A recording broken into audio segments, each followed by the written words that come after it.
আমি আমার শৈশবে আমার মায়ের সে কান্না এখনো মনে হয় আমার কানে ভাসে। যখন মাদ্রাসায় যেতাম মা কাঁদতে থাকতেন, যখন বাসায় আসতাম, বাড়িতে আসতাম, নামাজের বিছানা মা কাঁদতে থাকতেন। আমার বাবার বহু কান্না এখনো কানে ভাসে। তাহাজ্জুদের সময় নিজে হয়তো ঘুমিয়েছিলাম, বাবার কান্নার আওয়াজে ঘুম ভেঙেছে, নাম ধরে ধরে দোয়া করতেন। তো সন্তানদের জন্য বাবা মার দোয়া অনেক গুরুত্বপূর্ণ। মনে রাখবেন, সন্তান যদি অমানুষ হয় তার ডিসক্রেডিট আপনার, সন্তান যদি মানুষ হয় তার ক্রেডিটও আপনার। আমাদের সবচাইতে দামি সম্পদ, সবচাইতে দামি অ্যাসেট হলো আমাদের সন্তানগণ। আমরা যে সমস্ত সম্পত্তি গড়ে তুলি, জমি জমা, টাকা পয়সা, সেগুলো সব আমাদের এই সম্পদের জন্য, অর্থাৎ সন্তানদের জন্যই আমরা করি। অতএব তারাই হলো আমাদের সবচেয়ে মূল্যবান সম্পদ। এই সন্তানদেরকে আপনি যদি হাফেজে কোরআন, আলেমে দিন, আল্লাহ ভীরু, মুত্তাকি, পরহেজগার এবং ভালো মানুষ হিসেবে গড়ে তুলতে চান, তাহলে কয়েকটি বিষয় আপনাকে লক্ষ্য রাখতে হবে। নাম্বার 1, আপনার সন্তানকে ভালো মানুষ হিসেবে গড়ে তুলবার টার্গেট করতে হবে। সে স্কুলে পড়ুক কিংবা মাদ্রাসায় পড়ুক, আপনার টার্গেট হতে হবে, লক্ষ্য হতে হবে যে আমার সন্তানকে আমি মানুষের মতো মানুষ হিসেবে গড়ে তুলব। সে সৎ মানুষ হবে, আর কিছু হোক বা না হোক। সে ডাক্তার ইঞ্জিনিয়ার হতে পারুক বা না পারুক, সে বিসিএস ক্যাডার হতে পারুক বা না পারুক, সে সেনাবাহিনীতে ভালো কোনো অফিসার র্যাঙ্কের চান্স পাক বা না পাক, সে ভালো পরিচিত পপুলার কোনো আলেম বা তুখুর কোনো হাফেজ হতে পারুক বা না পারুক, সে যেন ভালো মানুষ হয়, সে যেন মুত্তাকি হয়, সে যেন পরহেজগার হয়। আমি আমার সন্তানদেরকে সবসময় বলি, তোমাদের পরীক্ষার ফলাফল ভালো হোক সেটা আমি চাই, কিন্তু এর চেয়ে অনেক বেশি চাই তোমার নামাজটা দেখে যেন আমার নয়ন জোড়ায়, তোমার আচরণটা দেখে যেন আমার দিলটা প্রশান্ত হয়। এটুকু যদি তুমি আমাকে দিতে পারো, তোমার ফলাফল যদি খারাপও হয়, আমার কোনো টেনশন নেই, কোনো দুঃখ নেই, তার জন্য আমার কোনো আফসোস নাই, তোমাকে আমি কিচ্ছু বলবো না। বেশিরভাগ বাবা মা তারা চান তাদের সন্তান যেন দুধে ভাতে থাকুক। এটা কোথায় আছে না, আমার সন্তান যেন থাকে দুধে ভাতে। আপনার সন্তান দুধে ভাতে থাকুক, ভালো উপার্জন করুক, তার ভালো ক্যারিয়ার করুক, এটা আপনি চান, এটা চাওয়াটা দোষের না। কিন্তু এর চাইতে বড় চাওয়া উচিত আমার সন্তানটা যেন সৎ হয়, ভালো মানুষ হয়। কয়জন বাবা, কয়জন অভিভাবক আপনি এই সমাজে দেখাতে পারবেন যেই অভিভাবক তার সন্তানকে বলে, বাবা তুমি অনেক বড় শিক্ষিত হতে পারো আর না পারো, তুমি সৎ মানুষ হবে। বরং উল্টা আমাদের সমাজে দেখি, সন্তানের জন্মের তারিখটা বেশিরভাগ বাবা মা ভুল লেখেন, ইচ্ছাকৃত ভুল না, মিথ্যা লেখেন। কেন? যাতে বেশি দিন চাকরগিরি করতে পারে, বেশি দিন সরকারি বা বিভিন্ন প্রতিষ্ঠানে চাকরগিরি যেন করতে পারে, সেই সুযোগ পাইয়ে দেওয়ার জন্য জীবনের শুরুতে একটা মিথ্যা গেঁথে দেয়। অনেক বাবা মা আছেন যারা বিভিন্ন স্কুলে তাদের সন্তানরা যে পড়াশোনা করে তাদের জন্য নকল কিনে এনে সন্তানদেরকে সার্ভ করে দেন, সাপ্লাই করে দেন। এরকম বাবা মা আছে না? নাই এই সমাজে আছে না, শুধু ভরে আছে। অর্থাৎ বাবা মার হাবভাব দ্বারা তারা বোঝাতে চান যে দেখো, আমি নিজে তো টাকার মেশিন, সারাদিন পয়সা ছাড়া আর কিছু চিনি না, অতএব আমার ঘরে জন্ম হয়েছে তোমাকেও টাকার মেশিন হতে হবে বাবা। দিন শেষে বাপ সন্তান সবাই মিলে আমরা টাকার মেশিন হয়ে যাব, দুনিয়া মানি ছাড়ার কিছু বুঝি না। আজ শিক্ষিত সন্তান নিয়ে বাবা মা যতটা সুখে আছেন, এই সমাজে এত শিক্ষিত সন্তান না থাকলেও বাবা মারা অনেক বেশি সুখী ছিলেন, সন্তানরা অনেক বেশি সুখী ছিলেন একটা সময়। শুধু পার্থক্য এইটুকু, তাদের মধ্যে নীতিনৈতিকতা ছিল, এখন নীতিনৈতিকতা নাই। আমি শিক্ষার বিরুদ্ধে বলছি না, শিক্ষা তো আমাদের লাগবেই, কিন্তু শিক্ষার পাশাপাশি যদি নীতিনৈতিকতা না থাকে তো এই শিক্ষা জাতিকে যতটা উপকার করবে তার চেয়ে বেশি ক্ষতিগ্রস্ত করবে। দেশের উন্নতি যতটা করবে, দুর্নীতি তার চেয়ে বেশি করবে। অতএব একজন আদর্শ অভিভাবক হিসাবে আপনার সন্তানকে যদি আপনি মানুষের মতো মানুষ হিসেবে গড়ে তুলতে চান, আপনার টার্গেট হতে হবে আমার সন্তান দুধে ভাতে থাকুক আর না থাকুক, আমার সন্তান থাকবে সত্যের সাথে, আমার সন্তান থাকবে ন্যায়ের সাথে, আমার সন্তান থাকবে নিষ্ঠার সাথে। আপনার সন্তানকে বলতে হবে, বাবা আশপাশে মানুষের গাড়ি বাড়ি, তাদের সম্পদ, এগুলোর চমক তোমাকে যেন বিভ্রান্ত না করে। তোমার বাবা হিসাবে আমি অসৎ উপার্জন করি নাই, তুমি অসৎ উপার্জন করবে না। এদেশে কিছু আদর্শবান মানুষের বড় বেশি প্রয়োজন। বড় দুর্ভিক্ষ চলছে, প্রতিটা টেবিলে, প্রতিটা অফিসে, প্রতিটা প্রতিষ্ঠানে দুর্নীতিবাজদের এমন মহড়া, এমন মহোৎসব আজ সর্বদা চতুর্দিকে এমনভাবে প্রতিষ্ঠিত হয়েছে যে গোটা জাতি তৃষ্ণার্ত মরুভূমি যেরকম পানির জন্য হাহাকার করে, কিছু সৎ নাগরিকের জন্য গোটা জাতি আজ হাহাকার করছে। আর সেই হাহাকারের সে অভাব নিরূপণ করবার জন্য কিছু ওলামা একরাম নির্লস চেষ্টা চালিয়ে যাচ্ছে। আপনার সন্তানকে ছোটবেলা থেকে শিখাবেন, বাবা আশেপাশে মানুষের অবৈধ উপার্জনের যে চাকচিক্য, এটা দেখে তুমি বিভ্রান্ত হবে না। মনে রাখবে, এই মানুষগুলোর অনেক সম্পদ আছে, পয়সা কড়ি আছে, কিন্তু সে নিজেকে জানে সে একজন আস্ত চোর, সে একজন আস্ত ডাকাত, সে একজন আস্ত দুর্নীতিবাজ, সে একজন আস্ত অসৎ মানুষ, সে একজন খারাপ মানুষ। এই অপরাধ বোধের অদৃশ্য দাহন তাকে জ্বালাতে থাকে। অতএব তুমি তার সেটা দেখবে না, তুমি সততার সাথে চলবে। তোমার ভেতর থেকে একটা আওয়াজ তোমার কাছে আসবে যে আলহামদুলিল্লাহ, আমি কোনো অসৎ উপায়ে উপার্জন করি নাই। অতএব আমাদের সন্তানদেরকে মানুষের মতো মানুষ হিসেবে গড়ে তোলবার জন্য প্রথম লক্ষ্য হবে যে তারা ভালো মানুষ হোক। আপনার সন্তান পরীক্ষার হলে যাচ্ছে, কয়জন বাবা মা আছেন যে এই কথা বলতে পারেন যে আমার সন্তানকে বলেছি যে বাবা পরীক্ষার হলে গিয়ে কোনো নকল করবে না, অবৈধ উপায়ে তুমি কোনো কিছু আনসার করার চেষ্টা করবে না, খাতায় কিছু লেখার চেষ্টা করবে না, কারোর কাছ থেকে দেখে দেখে লেখার চেষ্টা করবে না, তুমি যা জানো তা লিখবে, তুমি ফলাফল যাই পাও আমরা অ্যাপ্রিসিয়েট করব। কোথায় সে বাবা মা আজ? বরং উল্টা বাবা মা সন্তানকে খোঁচা মেরে চাপ দিয়ে সন্তানকে ডিপ্রেসড করার হাজারো নজির আমাদের সামনে আছে যে কেন তুমি পারো নাই, পাশে বাসার ছেলেটা এত ভালো রেজাল্ট করলো, আমি মুখ দেখাতে পারি না, তুমি কেন পারো নাই। এই চাপ দেওয়া মানুষ পাওয়া যায়, কিন্তু সন্তানকে সততার দীক্ষা দেওয়ার মানুষ পাওয়া যায় না। সময়ত উপস্থিতি, আমি আবারও বলছি, আমি আমার সন্তানদেরকে সবসময় বলি আপনাদের সঙ্গে শেয়ার করা, যাতে করে আপনাদের কারোর উপকার যেন হয়। আমি সবসময় তাদেরকে বলি, দেখো পরীক্ষা ভালো ফলাফল করতে পারো কি না পারো, তুমি ভালো মানুষ হওয়ার চেষ্টা করো, তোমার অ্যাটিটিউড থেকে আমি সেটা দেখবো, তাতেই আমি হ্যাপি। আলহামদুলিল্লাহ, আল্লাহ তাআলা আমাদের সন্তানদেরকে ভালো মানুষ হিসেবে গড়ে তোলবার জন্য আমাদেরকে যোগ্য অভিভাবক হওয়ার তৌফিক দান করুন। তাহলে প্রথম কাজ হলো টার্গেট ঠিক করতে হবে যে আমার সন্তানকে আমি ভালো মানুষ, নেক, মুত্তাকি, পরেজগার বানাবো। এরপরে অন্য কিছু হবে বা না হবে সেটা পরের বিষয়। আমার প্রাথমিক টার্গেট থাকবে সে একজন পরোপকারী মানুষ হবে, সে একজন সমাজমুখী মানুষ হবে, সে একজন কল্যাণকামী মানুষ হবে, সে সমাজের সবার কাজ করবে, যেখানেই যাবে সে মানুষের উপকার করবে, কোনোদিন ক্ষতি করবে না, এই মানুষ হবে। এবার সে ডাক্তার হোক, সে ইঞ্জিনিয়ার হোক, সে বিসিএস ক্যাডার হোক, সে অন্য কিছু হোক, সে মাদ্রাসা পড়ুয়া হোক, এমনকি সে যদি গতানুগতিক শিক্ষিত নাও হয়, তারপরে অন্তত এই জাতির কোনো ক্ষতিকর কোনো কিছু তার দ্বারা হবে না ইনশাআল্লাহ তাআলা। নাম্বার 2, অভিভাবক হিসাবে আমাদের চোখের পানিটা অনেক বেশি গুরুত্বপূর্ণ। চোখের পানি মা বাবার সন্তানদের জন্য অনেক গুরুত্বপূর্ণ। কিছু মানুষের দোয়া আল্লাহ তাআলা ফিরিয়ে দেন না, এর ভিতরে মা বাবার দোয়া অনেক গুরুত্বপূর্ণ। আমি আমার শৈশবে আমার মায়ের সে কান্না এখনো মনে হয় আমার কানে ভাসে। যখন মাদ্রাসায় যেতাম তো মা কাঁদতে থাকতেন, যখন বাসায় আসতাম, বাড়িতে আসতাম, নামাজের বিছানা মা কাঁদতে থাকতেন। আমার বাবার বহু কান্না আমার এখনো কানে ভাসে। তাহাজ্জুদের সময় নিজে হয়তো ঘুমিয়েছিলাম, বাবার কান্নার আওয়াজে ঘুম ভেঙেছে, নাম ধরে ধরে দোয়া করতেন। তো সন্তানদের জন্য বাবা মার দোয়া অনেক গুরুত্বপূর্ণ। সৈয়দ আবুল হাসান আলী আন-নাদভী রহমতুল্লাহি আলাইহি ভারতবর্ষের অনেক বড় একজন আলেমে দ্বীন, মুসলিম বিশ্বের নোবেল খ্যাত কিং ফয়সাল অ্যাওয়ার্ড প্রাপ্ত মানুষদের, বিরল মানুষদের একজন ভারতবর্ষের সৈয়দ আবুল হাসান আলী আন-নাদভী রহমতুল্লাহ আলাইহি মাত্র 17 থেকে 18 বছর বয়সের মধ্যে তার লেখা, মানে এই বয়সের মধ্যে লেখা বই মাজা খাসির আল আলম মিন হাতাতুল মুসলিমিন গোটা আরব বিশ্বের বিবেককে জাগ্রত করে দিয়েছে, গোটা আরব বিশ্বকে কাঁপিয়ে দিয়েছে। এমন একটি আরব বিশ্বের সমৃদ্ধ লাইব্রেরি পাওয়া অসম্ভব যে লাইব্রেরিতে সৈয়দ আবুল হাসান রহমতুল্লাহ আরবিতে লেখা এই বইটা না। এই বইয়ের ভূমিকা আমি পড়েছি, উনি নিজে লিখেছেন যে আমি এই বই যখন লিখেছি তখনও পর্যন্ত আমি কোনো আরব দেশে যাই নাই, কোনোদিন হজ ওমরা করি নাই, কোনো অ্যারাবিয়ানের সাথে দেখা হয় নাই। তারপরেও এমন আরবি ভাষায় লিখেছেন যে গোটা আরব বিশ্বের বিশ্ববিদ্যালয়গুলোতে তার সে বই সবচেয়ে বেশি সমাদৃত। এমন বড় প্রতিভাবান, যোগ্যতা সম্পন্ন এত বড় একজন আলেমে দ্বীন, এত বড় একজন মুফাক্কির ইসলাম, তার একটা বই আছে মেরি আম্মা, আমার আম্মা যা, বাংলা অনুবাদ হয়েছে। তিনি এই বইয়ে তার মা সম্পর্কে অনেক কথা লিখেছেন। তার ভিতরে একটা কথা হলো, তিনি বলেন আমার মা সবসময় দোয়া করতেন, আয় আল্লাহ এক সে হাজাरों की जरूरत पूरी फरमा, আয় আল্লাহ এক সে হাজাरों की जरूरत पूरी फरमा।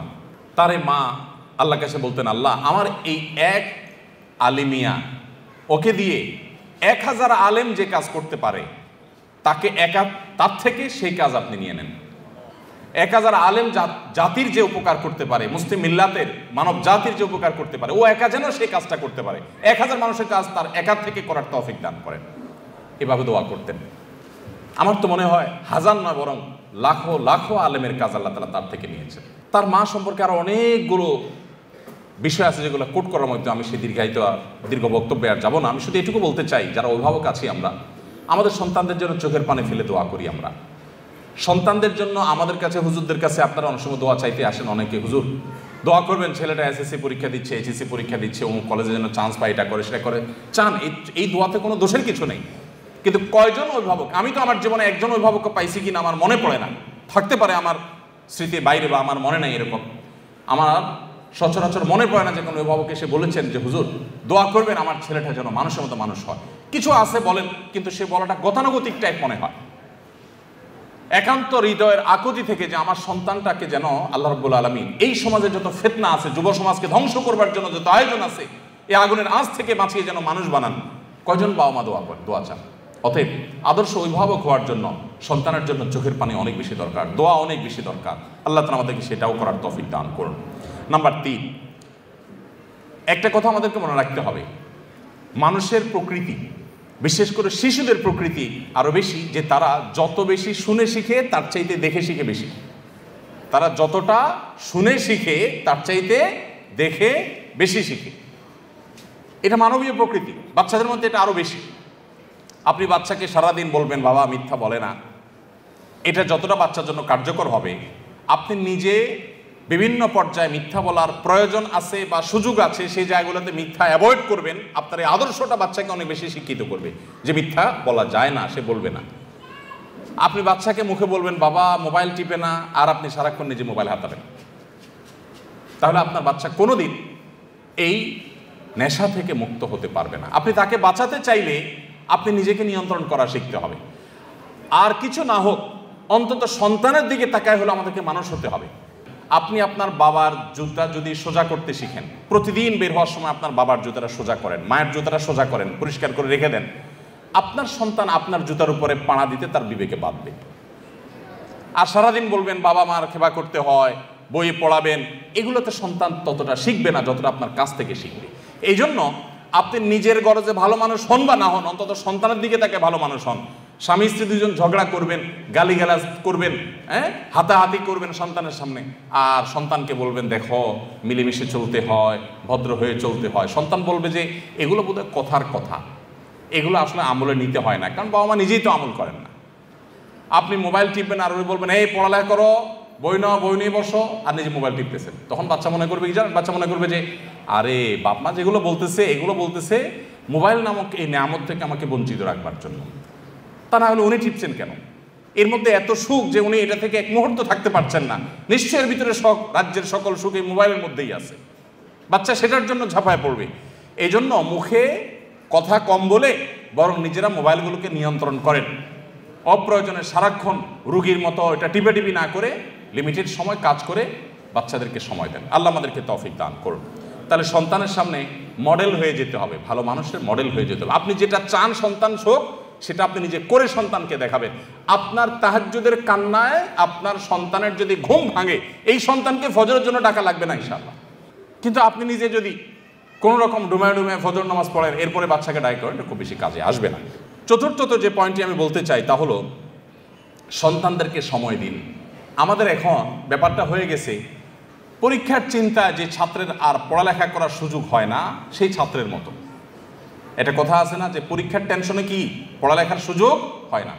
আমাদের এখন সন্তানদের উন্নত উজ্জ্বল ভবিষ্যতের জন্য মা মায়ের কাজ নিয়ে, বাপ বাপের কাজ নিয়ে এত ব্যস্ত যে সন্তানকে সময় দেওয়ার সুযোগ নেই। যে সন্তানের জন্য আপনি এত কিছু উপার্জন করবেন সেই সন্তানকেই আপনি সময় দিচ্ছেন না, তাহলে আপনার চেয়ে বোকার কে হতে পারে? সন্তানদের সময় দিন। আমি নিজে আলহামদুলিল্লাহ অনেক দিন থেকে একটা প্র্যাকটিস শুরু করছি, আপনাদের সাথেও শেয়ার করি, কেউ আমল করতে পারেন। সেটা হলো যে অফিস টাইমের পর আর মোবাইলে আমি কোনো অ্যাক্টিভ থাকি না। বেশিরভাগ সময় হয় এরোপ্লেন মোড করে ফেলি, আর নাহলে বন্ধ করে ফেলি, আর নাহলে সাইলেন্ট করে ওইটাকে গাড়িতে রেখে, অফিসে রেখে, ডেস্কে রেখে তারপর বাসায়। এবং পুরো সময়টা বাসা যতক্ষণ থাকা হবে ততক্ষণ ফ্যামিলিকে সময় দেওয়া হবে। এটাতে কিছু ক্ষতি হবে, প্রতিষ্ঠানের ক্ষতি হবে, অফিসের ক্ষতি হবে, হোক, তার চাইতে লাভ অনেক বেশি হবে। যারা বিভিন্ন প্রতিষ্ঠান পরিচালনা করেন, অনেক কাজ কাম আছে, প্রয়োজন একটা বাটন ফোন নিয়ে নেন যে এইটা থেকে এতটা পর্যন্ত বাটন ফোনে আসি, আমার ফোনটা অমুকের কাছে থাকবে, ইমার্জেন্সি কিছু হলে আমাকে জানাবা, আদারওয়াইজ আমি নাই, বাচ্চাদেরকে সময় দিব। বেশিরভাগ বাপ দেখবেন বাসায় ঢুকতে ঢুকতে মোবাইলে কথা বলতে, হ্যাঁ ভাই ঠিক আছে অমুক জায়গায় এতটা মাল পাঠায় দেন, এসব বলতে বলতে ঢুকে। কে দরজা খুলছে সেটাও বাপে দেখে না, আবার বাইরে হয়ে যাচ্ছে সকালে, তখন আবার মোবাইলে হ্যাঁ আসতেছি এই যে নামতেছি সিঁড়িতে, বলতে বলতে বাইর হয়। তো আপনি সারাক্ষণ আবার বাসায় যতক্ষণ আছে ততক্ষণ মোবাইল নিয়ে ব্যস্ত আছে, মাও ব্যস্ত, বাবাও ব্যস্ত। বাচ্চাদের যে কি অসহায়ত্ব এই সময়টাতে, আমি তো মনে করি এই সময়ে প্রোডাক্টিভিটির জন্য মোবাইল নিয়ন্ত্রণ করা ছাড়া কোনো দিন সম্ভব না আজকের বাস্তবতায়। আলহামদুলিল্লাহ আমরা এটা শুরু করে দিয়েছি এবং এর সুফলটা আমরা পাচ্ছি আল্লাহর রহমতে। আমি অনুরোধ করবো আপনারাও সেই সময়টা দিবেন। শুধুমাত্র সময় দেয়া বলতে বাচ্চাদের সাথে গল্প করানো, সব দিক থেকে আপনি তাদের খেলার সাথী হবেন। আপনার বাচ্চা কার সাথে খেলতে গিয়ে নষ্ট হবে, আপনি সেটা কেন হতে দিবেন? আমি আমার বেশ কিছুদিন থেকে প্র্যাকটিসটা করি, তবে গত প্রায় মাসখানেক যাবৎ হবে বা তার সাথে কম বেশি হবে, এই সময় ধরে আমি আমার বাচ্চাদের সাথে নিয়মিত খেলাধুলা করার চেষ্টা করি। যদি আমি বাড়িতে থাকি তো খেলা মিস নাই বাচ্চাদের সাথে, প্রতিদিন 1 ঘন্টা মিনিমাম বাচ্চাদের সাথে খেলি প্রতিদিন। অন্য যত ব্যস্ততা থাকুক, সব ব্যস্ততার সাথে বড় ব্যস্ততা আমার সবচেয়ে বড় সম্পদ আমার বাচ্চারা। অতএব তাদের সাথে আমি খেলার সাথী হব। কোন বাচ্চার সাথে খেলতে গিয়ে সে নষ্ট হবে না হবে আমি সময় দেবো তাদেরকে, এবং তাদের গল্পগুলো আপনি শুনবেন, আপনি নিজে তাদেরকে গল্প বলবেন, তাদের পড়ালেখার সাথী হয়ে যাবেন, মেশার চেষ্টা। বেশিরভাগ বাবা মা সন্তানকে সময় দিতে চান না, টিচারের কাছে দিয়ে রাখেন, আপনার কাজের বুয়ার কাছে দিয়ে রাখেন, অমুকের কাছে দিয়ে রাখেন, তমুকের। মায়েরা তো আজকাল বাচ্চাদেরকে ভালো করে নাস্তাও দিতে রাজি না। আমরা যারা মাদ্রাসা চালাই আমরা জানি, টিফিন দিয়ে দিবেন কি অল টাইমের একটা প্যাকেট ধরাই দিবেন, রেডিমেড কিছু ধরাই দিবেন। আপনার বাচ্চাকে আপনি রেডিমেড এগুলো দিয়ে দিচ্ছেন, আপনি বুড়ো হন এই বাচ্চা আপনাকে বৃদ্ধাশ্রমে পাঠাবে, এরকম অল টাইম ধরাই দিবে। বাচ্চাকে হেলদি কিছু একটু রেডি করে দেন, ভালো কিছু একটু নিজে রান্না করে দেন। মায়েরা আজকাল অলস, ওই রেডিমেড কিছু দিয়া যেতে পারলে বাঁচে। বাপেরাও অলস, বাচ্চাকে সময় দিতে রাজি না। সার পড়াক, আপনি নিজে আপনার বাচ্চাকে কদিন পড়ান, এই জন্য বাচ্চাদেরকে সময় দিবেন। সময় না দিলে বাচ্চারা কখনো মানুষ হওয়া এটা সম্ভব না। যত বাচ্চা মানুষ হয়েছে দেখবেন বাবা মা অনেক বেশি তাদেরকে সময় দিয়েছে। 5 নম্বর যে পয়েন্ট আমি বলতে চাই তা হলো হালাল উপার্জন আপনার বাচ্চাকে সৎ মানুষ হতে সাহায্য করবে। আপনি হারাম উপার্জন করবেন, 2 নম্বর কামাই করবেন, আর আশা করবেন যে আল্লাহ বেলগাছে তুমি তাল দিয়ে দাও মালিক, মাবুদ। মালিক শুনবেন না, মালিক আপনার বেলগাছে তাল দিবেন না। আপনি তাল গাছে তাল আশা করতে পারেন। চুরিদারির টাকা, 2 নম্বরের টাকা, ঘুষের টাকা, দুর্নীতির টাকা দিয়া সন্তানরে মানুষ করবেন, বড় করবেন, এরপরে যায় হুজুরের কাছে দিয়ে বলো হুজুর এরে বড় আলেম, বড় হাফিজ, বুজুর্গ আল্লাহওয়ালা বানায় দেন, সম্ভব না। এই জন্য হারাম উপার্জনের কুপ্রভাব সন্তানের উপর অনেক বেশি পড়ে। এই জন্য সন্তানকে মানুষের গড়ে তোলার জন্য হালাল খাবার খাওয়ান। মায়েরা আজকাল ছোট পোলাপানের পেছনে খাবার নিয়ে যে পরিমাণ দৌড়ায়, যে পরিমাণ পাগল পড়া থাকে, যেখানেই যাবেন মাদের দেখবেন একটাই পেরেশানি, সেটা হলো যে বাটি নিয়ে চামচ নিয়ে বাচ্চার পিছনে পিছনে গুড় গুড় করে। কেন? বাচ্চা খায় না। বাচ্চাকে খাওয়ানোর জন্য যত চেষ্টা আপনি করেন, হারাম খানা যেন না খায়, হালালটা যেন খায়, সেই চেষ্টা যদি তার সিকিভাগও করতেন, এক একটা আল্লাহর ওলি এমনি হয়ে যেত। তো এই জন্য আমার সন্তানের পেটে কোনো হারাম যেন না ঢুকে, সেই চেষ্টা আমাদেরকে করতে হবে। 6 নম্বর যে পয়েন্টের কথা বলতে চাই তা হলো তাদেরকে ভালো পরিবেশ দিতে হবে। বেশিরভাগ সন্তান নষ্ট হয় পরিবেশের কারণে। সেই পরিবেশটা শিক্ষা প্রতিষ্ঠান হতে পারে। যে শিক্ষা প্রতিষ্ঠানে বাচ্চা ভালো, আমি আমার বাচ্চাকে মনিটর করব যে বাচ্চার প্রোগ্রেস কি, সে সেখান থেকে ভালো হচ্ছে না খারাপ হচ্ছে, তাকে ভালো পরিবেশ দিতে হবে। যেই প্রতিষ্ঠানে ছেলেরা ভালো, ওস্তাদরা ভালো, শিক্ষকরা ভালো, তাদের আমল ভালো, তরবিয়ত ভালো, এগুলো মনিটর করতে হয়, সেখানে আমার বাচ্চাকে দেব। যে প্রতিষ্ঠানে যায় শিক্ষার সাথে কুশিক্ষা শিখে আসে, সেখানে আমার বাচ্চা দিব না। তাকে ভালো পরিবেশ, কারণ সে নষ্ট হবে ভালো খারাপ পরিবেশে গিয়ে। একটা পচা আলু যদি আপনি 1 বস্তা ভালো আলুর পাশে রেখে দেন, দেখবেন আশপাশে 2টা প্রথম পচবে, এরপরে 4টা পচবে, পচে পুরো বস্তা পচে শেষ হয়ে যাবে। খারাপ জিনিসের প্রভাব এত বেশি।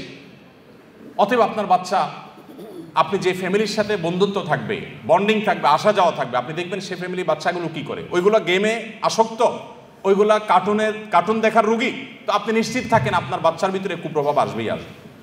আপনি সেই ফ্যামিলি বাচ্চার সাথে মিশবেন যারা এই গেম, কার্টুন আর এই সমস্ত আজেবাজে জিনিসে আসক্ত নয়। আজকাল যত বাচ্চা কাচ্চা আছে দেখবেন বেশিরভাগই আমার কাছে অসুস্থ মনে হয়। অসুস্থ মনে করেন বাসায় কোনো মেহমান আসছে, দেখবেন চিপিচ্চি পোলাপান এরকম ঠুস করে শুধুমাত্র গুলি দেখায়। কারণ সারাদিন সে কার্টুনে কি দেখে, এসব দেখে। সব বাচ্চা দেখবেন, বেশিরভাগ বাচ্চা দেখবেন ক্রেজি হয়ে উঠতেছে, তাই না? খুব জেদি হয়ে উঠতেছে। মা বাবা আবার গর্ব করে বলে বাচ্চাটা অনেক রাগী, মানে মনে হচ্ছে যে উনি অনেক গর্ববোধ করতেছে এটার কারণে। বাচ্চা যে অসুস্থ এটা জানেই না। আমরা আমাদের শৈশবে যেসব বাচ্চা কাচ্চা দেখছি এখনো মনে পড়ে, আমাদের বয়সের যারা আছেন, আরো সিনিয়র যারা আছেন তারা জানেন, বাচ্চা বেশিরভাগ ওই যে ভেদা মাছের মতো ছিল, চুপচাপ থাকে, এরকম বাচ্চাদেরকে বেশিরভাগ দেখা যাইতো। বেশি ক্ষুধা লেগে গেছে, ব্যথা ব্যথা পাইছে, একটু কামতো টানতো। আর এখন পোলাপান 1.5 বছর 1 বছর থেকে পোলাপান দেখা যায় এমন ক্রেজি যে চুন থেকে নুন করছে তো সব ভাঙচুর শুরু করে দেয়, তাই না? কারণ সারাদিন কার্টুনে এবং সারাদিন ভিডিও গেমসে সে ওইগুলোই দেখে, মার কাট ছাড়ার কিছু নেই। তো বাচ্চার মধ্যে এগুলোর কুপ্রভাব পড়ে। আপনার বাচ্চাকে ভালো মানুষ হিসাবে গড়ে তোলবার জন্য পরিবেশটা অনেক গুরুত্বপূর্ণ, যে সে কোন পরিবেশ পাচ্ছে। এই জন্য আপনি সেই ফ্যামিলির সাথে বন্ধুত্ব করবেন যে ফ্যামিলি বাচ্চা থেকে আপনার বাচ্চা ভালো কিছু শিখবে। আমি ব্যক্তিগতভাবে খুঁজে যদি সেরকম ফ্যামিলি বাইর করি, মাশাআল্লাহ ফ্যামিলি বাচ্চারা খুব ভালো, বাপ মাগুলো খুব ভালো, তাহলে তাদের বাসায় যেতে হবে, তাদেরকে বাসায় দাওয়াত দিয়ে আনতে হবে, তাদের সাথে সম্পর্ক তৈরি করতে হবে, তাহলে আমার বাচ্চারা ভালো কিছু শিখবে।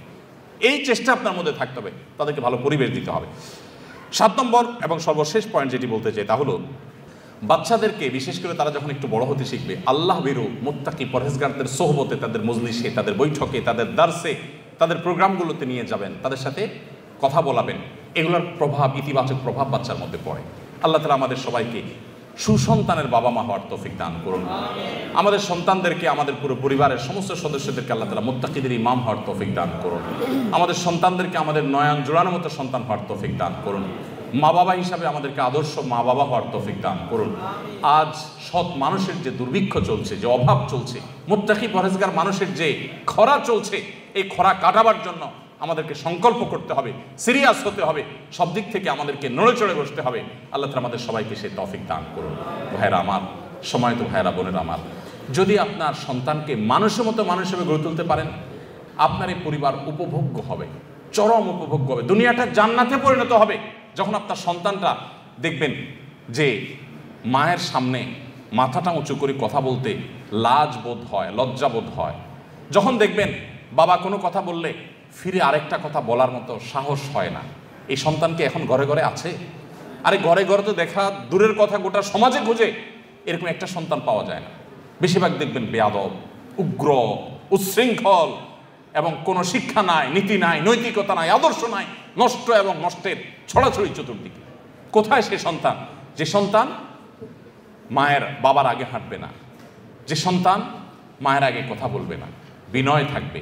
এরকম সন্তান যদি থাকে, আপনার সন্তান অনেক বড় অফিসার না হোক, আপনার সন্তান অনেক পয়সা কামাই না করুক, অনেক বড় পদের অধিকারী না হোক, আপনার সন্তান যাই হোক না কেন, যদি এরকম সন্তান আপনাকে আল্লাহ তাআলা দেন, তো আপনি দেখবেন আপনার পরিবারটা, আপনার জীবনটা জান্নাতি জীবন হয়ে গেছে। আল্লাহ তাআলা আমাদের সবাইকে, আমাদের সন্তানদেরকে মুত্তাকি পরহেজগার ভালো মানুষ হিসেবে গড়ে তোলবার সংকল্প প্রতিটি ঘরে ঘরে করার তৌফিক দান করুন, এবং তার জন্য যা যা করণীয় আছে সেই করণীয়গুলো আল্লাহ তাআলা আমাদের সবাইকে করার তৌফিক দান করুন। মনে রাখবেন, সন্তান যদি অমানুষ হয় তার ডিসক্রেডিট আপনার, সন্তান যদি মানুষ হয় তার ক্রেডিটও আপনার। সন্তান ভালো কিছু হয়েছে সেটা যেরকম আপনার অর্জন, সন্তান খারাপ কিছু হয়েছে সেটা আপনারই ত্রুটি। অতএব সন্তানের মধ্যে কোনো ত্রুটি দেখলে চিন্তা করতে থাকুন, আমার ঘাপলাটা কোন জায়গায়, আমার ঝামেলাটা কোন জায়গায়, যার কারণে সন্তানের মধ্যে এই খারাপ দিকটা আমি দেখতে পাচ্ছি। আল্লাহ তাআলা আমাদের সবাইকে আদর্শ বাবা মা হওয়ার তৌফিক দান করুন। আমরা যদি আদর্শ বাবা মা হই, তাহলে আমরা আদর্শ জেনারেশন পাবো।